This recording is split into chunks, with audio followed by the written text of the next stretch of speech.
रहीम। अस्सलाम वालेकुम dear student, कैसे हैं आप सब? उम्मीद करती हूँ खैरियत से होंगे।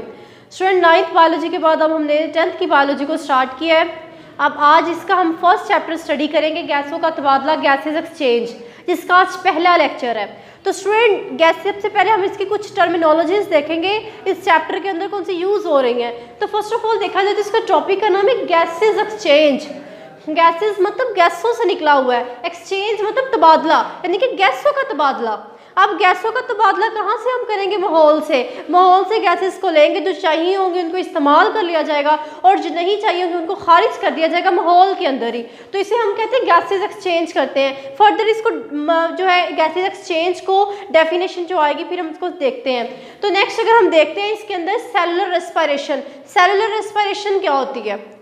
सेलुलर रेस्पिरेशन एक ऐसा अमल है जिसमें क्या होता है, CH bonds are broken down, यानी कि CH बॉन्ड्स को क्या किया जाता है? तोड़ा जाता है। ब्रेकन डाउन यानी कि तोड़ा जाता है। और वो कहाँ पे मौजूद होते हैं? CH bond. ऐसे CH बॉन्ड जो खुराक में मौजूद होते हैं, तो CH bonds are break down present in the food. जो खुराक के अंदर CH बॉन्ड्स हैं उनको तोड़ा जाता है ऑक्सीडेशन एंड रिडक्शन रिएक्शंस के नतीजों में, यानी कि ऑक्सीडेशन होगी और रिडक्शन रिएक्शन होगा, जिसके नतीजे में CH बॉन्ड्स जो होते हैं उनको तोड़ दिया जाता है। और जब उनको तोड़ा जाता है CH बॉन्ड्स को, कुछ एनर्जी रिलीज होती है। एनर्जी की शक्ल में ना एनर्जी रिलीज होती है जब किसी बॉन्ड्स को तोड़ते हैं। तो जो एनर्जी रिलीज होती है उसको वो होती है जो भी हम पढ़ के आ चुके हैं, सेलुलर रेस्पिरेशन 9th के अंदर बड़ी डिटेल में बताया गया। सेलुलर रेस्पिरेशन क्या होता है? इन जो एनर्जी स्टोर की जाती है बॉडी के अंदर वो किस फॉर्म में होती है? तो वो पोटेंशियल एनर्जी है। तो उन्होंने कहा कि जब CH बॉन्ड्स को तोड़ा जाता है एनर्जी निकलती है, वो होती है पोटेंशियल एनर्जी, PE मतलब पोटेंशियल एनर्जी होती है, उसको रिलीज किया जाता है, रिलीज होती है। फिर इन पोटेंशियल एनर्जी को तो कभी भी बॉडी पूरी प्रॉपर तरीके से यूज नहीं कर सकती। इसको इस्तेमाल से पहले उसको कन्वर्ट कर दिया जाता है, ट्रांसफर कर दिया जाता है ATP के अंदर। ATP एडिनोसिन ट्राइफॉस्फेट, इसका भी स्ट्रक्चर 9th के अंदर बड़ी डिटेल में बताया गया कि एडिनोसिन ट्राइफॉस्फेट क्या होता है। इसमें एक बेस होती है, 3 इसके अंदर फॉस्फेट लगे होते हैं। तो जैसे ही इसके अंदर क्या होता है, एनर्जी जाती है, जिसमें CH बॉन्ड्स को तोड़ा जाता है, एनर्जी रिलीज होती है, उसको ट्रांसफर मुंतकिल कर दिया जाता है ATP के अंदर। ATP को इंसान जो अपनी खुराक के लिए, अपनी अफ़आल के इस्तेमाल कर लेते हैं। तो देखिए ज़रा, रेस्पिरेशन वो अमल है जिसमें ऑक्सीडेशन रिडक्शन रिएक्शन से खुराक में मौजूद CH बॉन्ड्स तोड़े जाते हैं। तो पहला स्टेप क्या है? CH बॉन्ड्स को तोड़ा जाता है ऑक्सीडेशन और रिडक्शन रिएक्शंस की मदद से। देन बॉन्ड तोड़े जाते हैं और निकलने वाली एनर्जी ATP में तब्दील कर ली जाती है। मतलब कि जो एनर्जी रिलीज हुई है वो पोटेंशियल थी, उसको आपने तब्दील कर लिया किसके अंदर? ATP के अंदर। तो इस पूरे प्रोसेस को कहते हैं सेलुलर रेस्पिरेशन। अब इसको सेलुलर रेस्पिरेशन क्यों कहा जाता है? देखिए, रेस्पिरेशन तो होता है तबादला, ठीक है, जिसके अंदर तनफ्फुस जो होता है, रेस्पिरेशन है तनफ्फुस का अमल, और सेलुलर मतलब कि जो सेल्स के अंदर तनफ्फुस का अमल होता है उसको हम कहते हैं सेलुलर रेस्पिरेशन। एक ऐसा अमल जो किसी सेल्स के अंदर से, ये देखिए 2 वर्ड है, सेलुलर और रेस्पिरेशन। रेस्पिरेशन तनफ्फुस का अमल और सेलुलर मतलब सेल्स के अंदर तनफ्फुस का अमल।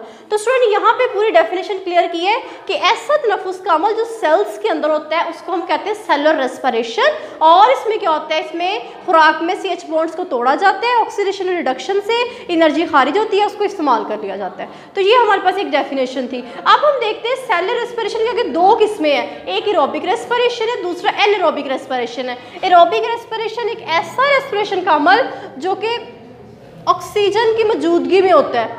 ऐसी रेस्पिरेशन जो ऑक्सीजन की मौजूदगी में होगा उसे हम कहते हैं एरोबिक रेस्पिरेशन। और एक ऐसा अमल एनारोबिक, ऐसा अमल जो ऑक्सीजन की एब्सेंस में होगा, ऑक्सीजन मौजूद नहीं है, ऐसे अमल को हम कहते हैं एनारोबिक रेस्पिरेशन कहते हैं। अब इसके बाद बड़ी अहम एक टर्मिनोलॉजी आती है ब्रीथिंग और सेलुलर रेस्पिरेशन। ब्रीथिंग और सेलुलर रेस्पिरेशन में क्या फ़र्क होता है? ये बड़ा अहम क्वेश्चन है। तो ब्रीथिंग मतलब अमले तनफ्फुस और सेलुलर रेस्पिरेशन यानी कि सेलुलर रेस्पिरेशन, इनमें क्या मैकेनिज्म है, इनमें क्या डिफरेंस है? तो इस पूरे चैप्टर का ये बड़ा अहम क्वेश्चन है। देखें जरा, जो ब्रीथिंग होता है अमले तनफ्फुस एक फिजिकल मेथड है। फिजिकल मेथड कैसे है?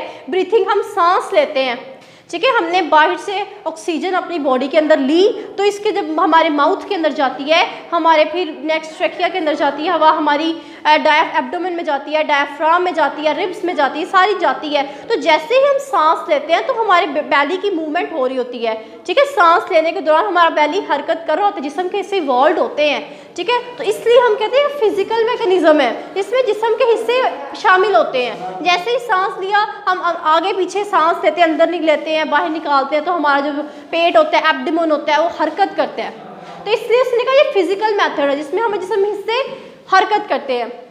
लेकिन जो सेलुलर रेस्पिरेशन है वो क्या होता है बच्चे, वो इस तरह से है, पहले उसमें सेलुलर रेस्पिरेशन करने से पहले हमें क्या चाहिए होती है, ऑक्सीजन चाहिए होता है, तो वो ब्रीथिंग के जरिए आता है। तो पहले इसके अंदर क्या होती है बच्चे, ब्रीथिंग होगी, ब्रीथिंग के नतीजे में ऑक्सीजन वगैरह वो लेंगे, उस ऑक्सीजन को यूज़ करके उसमें क्या होता है, खुराक में मौजूद CH बॉन्ड्स को तोड़ा जाता है, एनर्जी खारिज होती है, ATP की शक्ल में उसको लिया जाता है। तो देखें ज़रा, फिजिकल में सिर्फ हमारे जिस्म के हिस्से शामिल हो रहे थे, कोई रिएक्शन नहीं होता, तो इसी वजह से ये सिर्फ और सिर्फ फिजिकल है। जो ब्रीथिंग है एक फिजिकल मेथड है, लेकिन जो सेलुलर रेस्पिरेशन है पहले इसमें ब्रीथिंग हुई है, मतलब कि ये फिजिकल भी है और दूसरा क्या बचे, फिजिकल के साथ साथ इसके अंदर केमिकल रिएक्शन भी हुआ है। कैसे, ऑक्सीजन आया जिसकी वजह से CH बॉन्ड्स को तोड़ा गया, एनर्जी खारिज हुई, तो ये फिजिकल के साथ साथ ये केमिकल रिएक्शन भी है। तो ये बड़ा अहम क्वेश्चन आता है कि ब्रीथिंग और सेलुलर रेस्पिरेशन में क्या फ़र्क है। ब्रीथिंग सिर्फ फिजिकल फिनोमेना है, सेलुलर रेस्पिरेशन फिजिकल भी है और बायोकेमिकल भी है। बायो इसलिए क्योंकि जानदार के अंदर हो रहे हैं, केमिकल मतलब जो रिएक्शंस, केमिकल रिएक्शन हो रहे हैं जानदार के अंदर, इसलिए इसको बायोकेमिकल कहा जाता है। अब इसके बाद हम करते हैं गैसेस एक्सचेंज की डेफिनेशन, बड़ी इंपॉर्टेंट है। तो आपकी जो बुक के अंदर गैसेस एक्सचेंज के बारे में बताया गया वो किसी एक जानवर के अंदर बताया गया है कि जानवरों के अंदर कैसे गैसेस एक्सचेंज होती है, क्योंकि ब्रीथिंग जो है वो कभी भी पौधों में तो हो ही नहीं सकती ब्रीथिंग, ठीक है। तो उन्होंने कहा कि गैसेस एक्सचेंज जो जानवरों के अंदर उन्होंने बताई हुई है, टेकिंग इन ऑफ ऑक्सीजन, यानी कि ऑक्सीजन को लेना, बाहर की हवा से ऑक्सीजन को लिया, और taking out of carbon dioxide, और कार्बन डाइऑक्साइड का इखराज यानी कि ऑक्सीजन का दाखिल करना और कार्बन डाइऑक्साइड का खारिज करना, ये होता है गैसों का तबादला। एक ऐसा अमल जिसमें हमने क्या किया, बाहर से हवा के जरिए ऑक्सीजन को शामिल किया, ठीक है, ऑक्सीजन को लिया और वहाँ से फिर हमारी बॉडी के अंदर कार्बन डाइऑक्साइड को खारिज कर देना, ये हमारे पास आता है गैसेस एक्सचेंज। तो ये ब्रीथिंग और गैसेस एक्सचेंज में फ़र्क भी आता होता है। चलो ये हमारे पास कुछ टर्मिनोलॉजीज थी, नेक्स्ट हम पढ़ेंगे air passageway. Thank you so much.